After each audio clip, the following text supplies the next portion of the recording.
भगवद गीता अध्याय 9 राज विद्या राज गुह्य योग श्लोक 9 से 10 न चमातानि कर्माणि निबध्नन्ति धनंजय उदासीन वदासीनम असक्तम तेषु कर्मसु मयाध्यक्षेण प्रकृति सूयते सचराचरम हेतुनानेन कौन्तेय जगद विप्रवर्तते।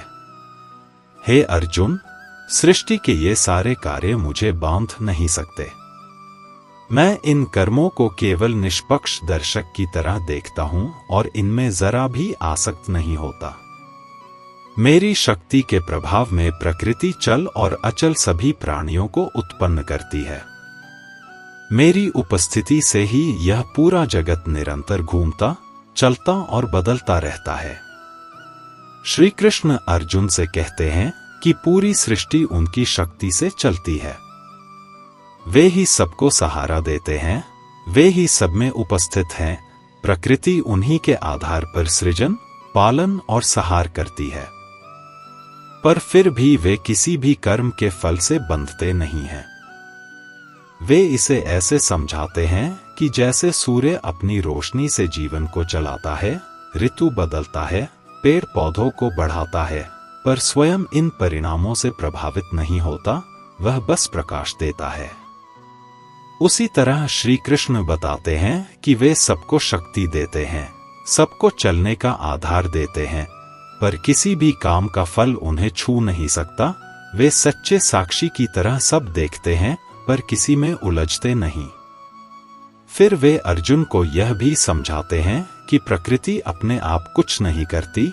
शरीर, ग्रह, नदियां, पहाड़, मौसम, जन्म और मृत्यु सब प्रकृति द्वारा होता है, पर उसके पीछे जो बुद्धि है, जो उसे दिशा देती है, जो व्यवस्था को बिगड़ने नहीं देती, वह श्री कृष्ण है।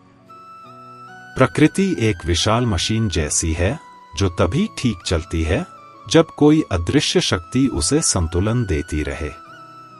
जैसे सैकड़ों वाद्य यंत्रों वाले एक संगीत समूह में एक संचालक बहुत हल्की हरकतों से सबको एक ताल में रखता है, तभी संगीत सुंदर बनता है। इसी तरह पूरे जगत की धड़कने, दिल का धड़कना, मौसमों का बदलना, ग्रहों का घूमना, पेड़ों का बढ़ना, सब श्री कृष्ण की अधिष्ठान शक्ति से सहज रूप से चलता है।